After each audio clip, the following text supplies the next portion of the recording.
నమస్కారం. భారతదేశ రక్షణ రంగంలో కెరీర్ మొదలుపెట్టాలనుకునే వాళ్ళందరికీ ఇది ఒక పెద్ద శుభవార్త. మన defence research and development organisation అంటే DRDO ఒక భారీ రిక్రూట్మెంట్ నోటిఫికేషన్ రిలీజ్ చేసింది. ఈ ప్రకటనలోని అన్ని ముఖ్యమైన వివరాలను ఇప్పుడు మనం చాలా సింపుల్గా తెలుసుకుందాం. DRDO అంటే మన దేశ రక్షణ వ్యవస్థకి వెన్నెముక లాంటిది. మన ఆర్మీ, నేవీ, ఎయిర్ ఫోర్స్కు కావలసిన లేటెస్ట్ టెక్నాలజీని వీలే డెవలప్ చేస్తారు. అంటే దేశ రక్షణలో నేరుగా పాలు పంచుకునే అవకాశం అన్నమాట. ఈసారి ఏకంగా 764 టెక్నికల్ వేకెన్సీలను భర్తీ చేస్తున్నారు. ఇది చాలా పెద్ద నంబర్. కాబట్టి సరైన అర్హతలు ఉన్నవాళ్లకు జాబ్ కొట్టే ఛాన్సులు చాలా ఎక్కువగా ఉన్నాయి. మరి ఈ ఉద్యోగాల్లో ఒకటి మనకు కావాలంటే ఏం చేయాలి?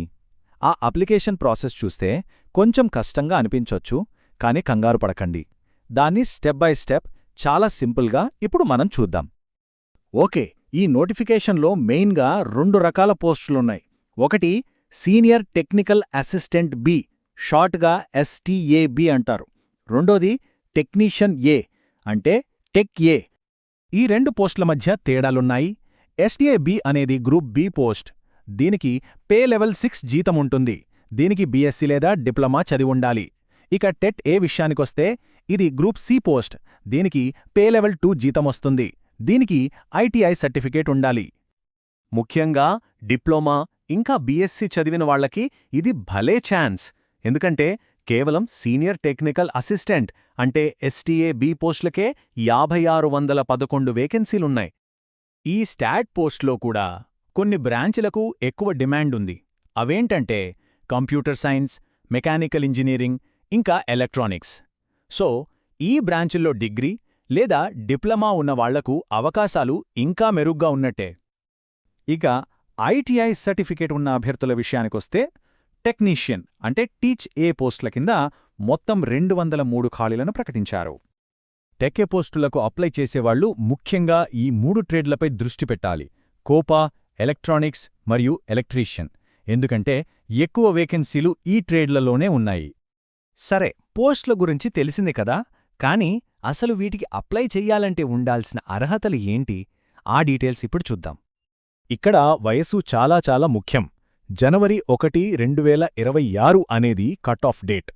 ఆ తేదీ నాటికి అభ్యర్థుల వయసు 18 ఏళ్లు నిండి ఉండాలి, 28 ఏళ్లు దాటకూడదు. ఇదే తేదీ నాటికి మీ ఎడ్యుకేషనల్ క్వాలిఫికేషన్స్ కూడా పూర్తయి ఉండాలి. గుర్తుపెట్టుకోండి. అయితే కొన్ని కేటగిరీలకు వయసులో సడలింపు కూడా ఇచ్చారు. SC, ST అభ్యర్థులకు 5 ఏళ్లు, OBC వారికి 3 ఏళ్లు, ఇక PWBD అభ్యర్థులకు 10 ఏళ్ల వరకు ఏజ్ రిలాక్సేషన్ ఉంటుంది. ఇక్కడొక చాలా ముఖ్యమైన పాయింట్ ఉంది. ఎవరైనా సరే బీటెక్, MC లాంటి హయ్యర్ డిగ్రీలు చేసి ఉంటే వాళ్ల పరిస్థితేంటి? ఎందుకంటే దీనికి సంబంధించిన రూల్ చాలామందికి తెలియదు. ఇది కొంచెం ఆశ్చర్యంగా అనిపించొచ్చు, కానీ ఇది నిజం. నోటిఫికేషన్లో చాలా క్లియర్గా చెప్పారు. ఈ పోస్టులకు అవసరమైన దానికంటే ఎక్కువ క్వాలిఫికేషన్ అంటే బీటెక్ లేదా MSc లాంటివి ఉన్నవాళ్లు అర్హులు కారు. సో అలాంటి వాళ్లు పొరపాటున కూడా అప్లై చెయ్యొద్దు. ఓకే, అర్హతలు కూడా సరిపోయాయి అనుకుందాం. మరి సెలెక్షన్ ప్రాసెస్ ఎలా ఉంటుంది? ఎన్ని స్టేజీలుంటాయి? అవన్నీ ఇప్పుడు చూసేద్దాం. స్టాప్ పోస్టులకి ప్రాసెస్ సింపుల్గా 2 స్టేజుల్లో ఉంటుంది. First tyre 1. ఇది కేవలం స్క్రీనింగ్ టెస్ట్ మాత్రమే.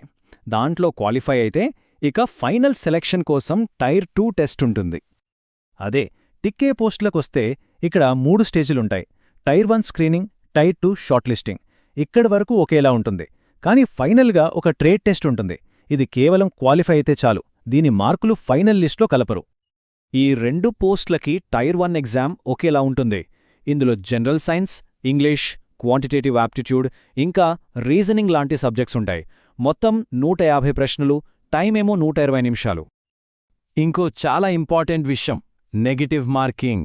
అవును, టైర్ 1, టైర్ 2 రెండిట్లోనూ నెగటివ్ మార్కింగ్ ఉంది. ప్రతి తప్పు సమాధానానికి 0.25 మార్కులు కట్ చేస్తారు. సో చాలా జాగ్రత్తగా ఉండాలి. రైట్, ఇక చివరిగా అప్లికేషన్ ప్రాసెస్ ఎలా ఉంటుంది, ఫీజెంత, ముఖ్యమైన తేదీలేంటి, ఈ వివరాలు కూడా చూసేద్దాం. ఫీజు విషయంలో ఇక్కడ 2 రకాలు ఉన్నాయి. ఒకటి అప్లికేషన్ ఫీజు. ఇది నాన్ రీఫండబుల్. ఇంకోటి రీఫండబుల్ ఫీజు. అయితే ఈ రీఫండబుల్ ఫీజు తిరిగి రావాలంటే ఖచ్చితంగా టైర్ 1 ఎగ్జామ్కి హాజరు కావాలి, లేకపోతే రాదు. ఈ డేట్స్ గుర్తుపెట్టుకోండి.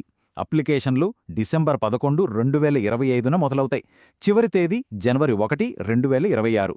ఒకవేళ అప్లికేషన్లో ఏవైనా తప్పులుంటే సరిచేసుకోటానికి జనవరి 4 నుండి 6 వరకు టైమిచ్చారు. అప్లికేషన్ ఫిల్ చేసే ముందు కొన్ని డాక్యుమెంట్స్ రెడీగా పెట్టుకోవడం మంచిది. అవేంటంటే స్కాన్ చేసిన ఫోటో, సంతకం, మీ ఎడ్యుకేషనల్ సర్టిఫికెట్లు, ఇలాంటివన్నీ. ముఖ్యంగా ఫీజు రీఫండ్ కోసం బ్యాంక్ డీటెయిల్స్ కరెక్ట్గా ఇవ్వాలి. సో దేశ రక్షణ రంగంలో ఒక మంచి కెరియర్ మీ లక్ష్యమైతే ఇది నిజంగా ఒక గోల్డెన్ ఆపర్చునిటీ. పూర్తి నోటిఫికేషన్ కోసం ఇంకా అప్లై చేయడానికి DRDO అఫీషియల్ వెబ్సైట్ని వెంటనే విజిట్ చేయండి.